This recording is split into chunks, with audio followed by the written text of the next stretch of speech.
Hello students. किसी बच्चे ने मुझसे ये डाउट पूछा है तो फटाफट मैं इसको समझा देता हूँ, आप लोग भी जल्दी जल्दी देख लो। ओके, ठीक है, पेन टूल सेलेक्ट कर लेते हैं। अच्छा, देखो ध्यान से। हाँ, यहाँ पर आप लोग ध्यान से देखो। लिखा हुआ है int z is equal to 1। फिर उसके बाद वाइल लूप में कंडीशन दिया है जेड लेस देन 10, और वाइल लूप के बाद करली ब्रैकेट नहीं दिया हुआ है। और जस्ट उसके बाद हम लोगों को इफ कंडीशन दिखाई दे रहा है। इफ और ब्रैकेट के अंदर लिखा हुआ है z plus plus modulus two is equal to 0। और इफ के बाद भी करली ब्रैकेट नहीं दिखाई दे रहा है ना, डायरेक्टली लिखा हुआ है system dot out of println z.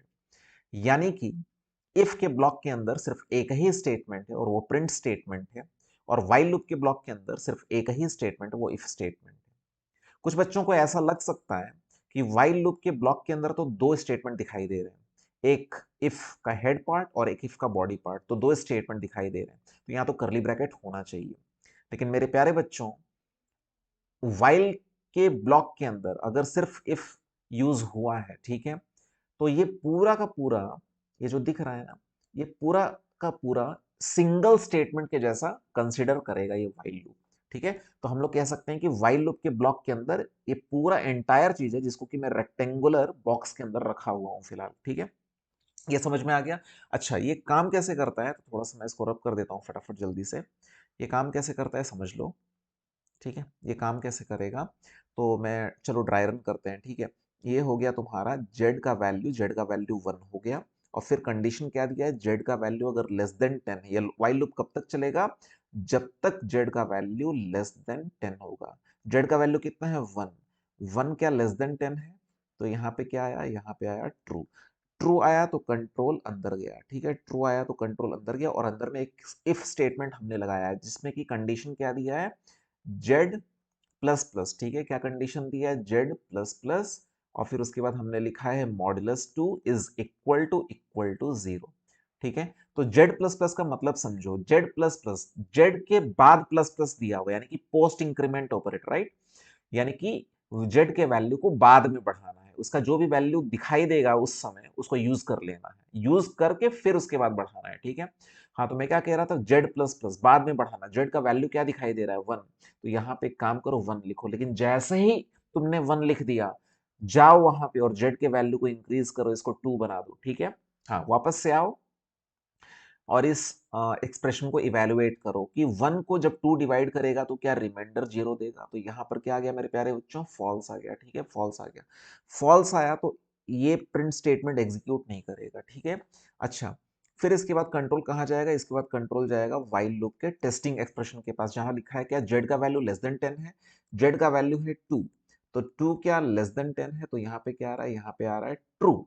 ठीक है, तो कंट्रोल अंदर गया, अंदर में एक इफ कंडीशन लगा हुआ है जहां पे लिखा है जेड प्लस प्लस मॉडुलस 2। तो जेड प्लस प्लस मतलब अभी जेड को इंक्रीज मत करो, पहले जेड का वैल्यू जो भी दिखाई दे रहा है ना, जैसे 2 दिखाई दे रहा है तो 2 को यहाँ पे लिख दो, लेकिन वहां पे जाओ और जा करके उसके वैल्यू को ना थोड़ा बढ़ा दो। ठीक है, मतलब थोड़ा नहीं, एक बढ़ा दो। ठीक है, ओके, और फिर उसके बाद यहाँ पे कंटिन्यू करो ये एक्सप्रेशन को इवेलुएट करना। तो 2 क्या, 2 को डिवाइड करके रिमाइंडर 0 देता है, तो यहाँ पे क्या आया, यहाँ पे आया ट्रू।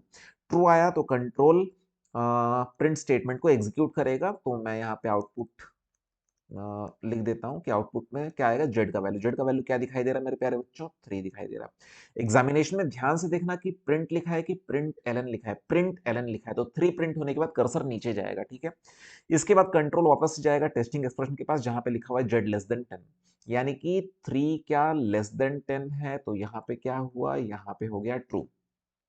ट्रू हुआ तो कंट्रोल अंदर गया, जेड प्लस प्लस, यानी कि अभी इंक्रीज मत करो, जेड का वैल्यू जो दिखाई दे रहा है उसको लिखो, यानी कि 3, लेकिन फिर वहां पे जाओ, जाकर के वैल्यू को बढ़ा दो। अच्छा, फिर वापस से आओ, एक्सप्रेशन को इवेलुएट करो, 3 को 2 जब डिवाइड करता है तो रिमाइंडर 0 देता है। क्या ये बात सही है, नहीं, ये बात सही नहीं है, फॉल्स है। फॉल्स है तो ये प्रिंट स्टेटमेंट एग्जीक्यूट नहीं करेगा, कंट्रोल चला जाएगा कहां पे, टेस्टिंग एक्सप्रेशन के पास, ही चेक करने के लिए जेड का वैल्यू क्या लेस देन 10 है, तो जेड का वैल्यू क्या है, 4, 4 क्या लेस देन 10 है, तो यहाँ पे आया ट्रू। ट्रू आया तो कंट्रोल अंदर गया, अंदर में क्या लिखा है, जेड प्लस प्लस मॉडुलस 2। तो जेड प्लस प्लस, जेड के वैल्यू को बाद में इंक्रीज करना, पहले देखो कि क्या वैल्यू दिखाई दे रहा है, 4, तो यहाँ पे 4 लिखो, लेकिन वहां पे जाओ, जाकर के उसके वैल्यू को एक बढ़ा दो, और फिर खुद से पूछो कि 4 को जब 2 डिवाइड करता है तो रिमाइंडर 0 देता है क्या, हाँ जी देता है, तो यहाँ पे क्या आ गया, ट्रू आया। कंट्रोल अंदर गया और ये प्रिंट स्टेटमेंट एग्जीक्यूट किया है, जेड का वैल्यू क्या दिखाई दे रहा है, 5 दिखाई दे रहा है, इसलिए 3 के बाद क्या प्रिंट होगा मेरे प्यारे बच्चों, 5 प्रिंट होगा, ठीक है। फिर कंट्रोल कहां जाएगा, टेस्टिंग एक्सप्रेशन के पास जहां पे लिखा है Z less than 10, Z less than 10 यानी कि 5 क्या लेस देन 10 है, तो यहाँ पे आ रहा है ट्रू, ट्रू आया तो कंट्रोल अंदर गया, अंदर में क्या लिखा है जेड प्लस प्लस मॉडुलस 2, यानी कि जेड के वैल्यू को बाद में बढ़ाना, पहले जेड का वैल्यू क्या दिखाई दे रहा है 5, तो यहाँ पे 5 को लिखो, लेकिन वहां पे जाओ, जा करके उसके वैल्यू को बढ़ाओ, 5 मॉडुलस 2 इज इक्वल टू 0, तो 5 2 से डिवाइड होने के बाद रिमाइंडर 0 देता है क्या, नहीं देता है, तो यहाँ पे क्या आ गया, फॉल्स आ गया, फॉल्स आया, इसका मतलब कि ये प्रिंट स्टेटमेंट एग्जीक्यूट नहीं करेगा। कंट्रोल कहां चला जाएगा, कंट्रोल चला जाएगा टेस्टिंग एक्सप्रेशन के पास जहां पे लिखा है जेड का वैल्यू यानी कि 6 क्या लेस देन 10 है, तो यहाँ पे आ गया ट्रू, ट्रू आया तो व्हाइल लूप के ब्लॉक के अंदर घुसा, और यहाँ पे इफ कंडीशन में क्या लिखा है z plus plus modulus 2, Z plus plus का मतलब क्या हो गया, बाद में इंक्रीज करना, पोस्ट इंक्रीमेंट मतलब बाद में इंक्रीज करना, जेड का वैल्यू 6 पहले लिखो, लेकिन जैसे ही लिख दिए वहां पे जाओ, जाकर के उसके वैल्यू को बढ़ा दो, वापस से एक्सप्रेशन में आओ और इवेलुएट करो, देखो 6 को जब 2 डिवाइड करता है तो रिमाइंडर 0 देता है क्या, हाँ भाई ये सही बात है, ट्रू है, तो प्रिंट स्टेटमेंट जो कि इफ के ब्लॉक के अंदर वो एग्जीक्यूट करेगा, तो जेड का वैल्यू 7 प्रिंट हो जाएगा, ठीक है, 7 प्रिंट हो जाएगा। कंट्रोल फिर जाएगा कहां पे, चेक करने के लिए जेड का वैल्यू क्या लेस देन 10 है अभी भी, तो 7 क्या लेस देन 10 है, तो यहां पर क्या है, यहां पर आया ट्रू, ट्रू आया तो कंट्रोल अंदर गया, और अंदर में इफ स्टेटमेंट में और एक कंडीशन लिखा है जेड प्लस प्लस मॉडुलस 2, यानी कि जेड प्लस प्लस मतलब बाद में इंक्रीज करना, पहले जेड का वैल्यू यानी कि 7 को लिख दो, लेकिन यहाँ पे जाओ इसके वैल्यू को बढ़ाओ, तो 7 मॉडुलस 2 इज इक्वल टू 0, क्या 7 2 से डिवाइड होने के बाद रिमाइंडर 0 देता है, नहीं देता, ये बात गलत है, फॉल्स है, फॉल्स मतलब ये प्रिंट स्टेटमेंट एग्जीक्यूट नहीं करेगा। कंट्रोल कहां चला जाएगा, कंट्रोल चला जाएगा चेक करने जेड लेस देन 10, तो यहाँ पे क्या आ जाएगा 8 क्या लेस देन 10 है, तो यहाँ पे मेरे प्यारे बच्चों आ जाएगा ट्रू, कंट्रोल अंदर गया, जेड प्लस प्लस यानी कि जेड का जो भी वैल्यू दिखाई दे रहा है वो वैल्यू को यहाँ पे लिखो, लेकिन वहां पे जा करके उसको बढ़ाना मत भूलो, ठीक है। अच्छा 8 को 2 जब डिवाइड करता है तो रिमाइंडर क्या 0 देता है, तो यहाँ पर क्या आ गया, यहाँ पर आ गया ट्रू, हाँ ठीक है ना, 8 को जब 2 डिवाइड करेगा तो रिमाइंडर 0 देता है, ट्रू, तो यहाँ पे इसका मतलब प्रिंट स्टेटमेंट एग्जीक्यूट करेगा, जेड का वैल्यू क्या है, क्या दिखाई दे रहा है, 9 दिखाई दे रहा है, ठीक है, तो 9 हम लोग लिखेंगे। इसलिए बहुत इंपॉर्टेंट बात यह है कि जैसे ही तुम यहाँ पे जेड के वैल्यू को यूज कर रहे हो, देखो मैंने जब यहाँ पे 8 लिखा तो लिखने के बाद मैंने मॉडुलस 2 बाद में किया, ठीक है, 8 यहाँ पे लिख दिया ताकि मुझे पता चल गया कि उस एक्सप्रेशन के इवेल्युएशन में कौन सा जेड का वैल्यू यूज होगा 8, लेकिन 8 को लिखने के जस्ट बाद में गया और यहाँ पे जेड के वैल्यू को 9 कर दिया इंक्रीज, ये टेक्निक है, ठीक है, समझ में आ रहा है तुम लोगों को, आई होप कि समझ में आ रहा होगा। ओके, तो यहां पर 9 प्रिंट हो गया, ठीक है, फिर कंट्रोल गया वहां पे चेक करने के लिए कि जेड लेस देन 10, यानी कि 9 क्या लेस देन 10 है, तो यहां पर क्या आ गया, यहां पर आ गया ट्रू, कंट्रोल अंदर गया और फिर चेक हो रहा है z plus plus modulus 2, Z plus plus मतलब बाद में इंक्रीज करना है, जेड का वैल्यू जो दिखाई दे रहा है उसको लिख लो, लेकिन वहां पे जाओ, जाकर के तुरंत बढ़ा दो, और यहां पर चेक करो 9 को 2 जब डिवाइड कर रहा है तो रिमाइंडर 0 दे रहा है क्या, तो ये बात गलत है, यानी कि फॉल्स है, फॉल्स का मतलब है कि व्हाइल का ब्लॉक एग्जीक्यूट नहीं करेगा, और कंट्रोल सीधा चला जाएगा टेस्टिंग एक्सप्रेशन के पास जहां पे लिखा है जेड लेस देन 10, जेड का वैल्यू क्या है 10, 10 क्या 10 से छोटा है, तो यहां पर आ गया मेरे प्यारे बच्चों फॉल्स, फॉल्स का मतलब है कि व्हाइल लूप के ब्लॉक के बाहर आ जाना, और कुछ है नहीं इसके अंदर, यानी कि ये हम लोगों का हो गया आउटपुट, और क्वेश्चन में पूछा है कि कितनी बार इस लूप का बॉडी एग्जीक्यूट करेगा, ठीक है, तो जितनी बार टेस्टिंग एक्सप्रेशन, ठीक है, ट्रू देगा, टेस्टिंग एक्सप्रेशन ट्रू देगा, तो 1 2 3 4 5 6 7 8 9, 9 टाइम्स आया समझ में।